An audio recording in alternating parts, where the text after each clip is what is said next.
because history was always so interesting for me, and that's partly, I think, a lot of people who find history interesting, it's because they're trying to understand their world and themselves, for that matter, and their place in the world. In addition to principal garments, I have lots of accessories, of course, as you can well imagine. These shoes aren't particularly old. They're late 50s, early 60s. But the interesting thing is that they are essentially heelless. They would appear to be a high-heeled shoe because of the curve to the foot, but there's a little metal flange that sticks out from under the sole, and that's welded to the shank, and that allows the woman to stand as if she's suspended in air.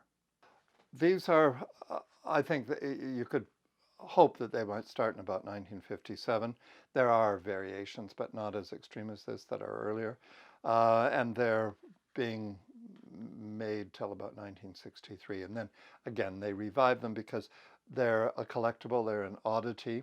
So they end up in museums. Designers go to museums and they see things from the past and then they want to redo them. This is often done differently. I have 5 pair of these in various textures and finishes and so on.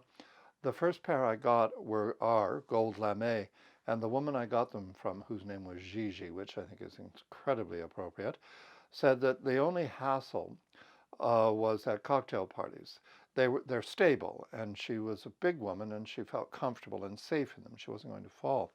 But she had to be very careful if she was talking to someone and took a step back, because there would always be some guy who had too many cocktails on his hands and knees, running his finger under the sole of the shoe just to see if his eyes were fooling him, if she was in fact suspended, or if there was an invisible something or other there.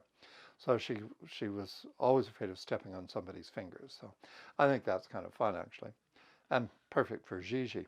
But you can understand the appeal. They're fun. They're not particularly vulgar. They're just fun.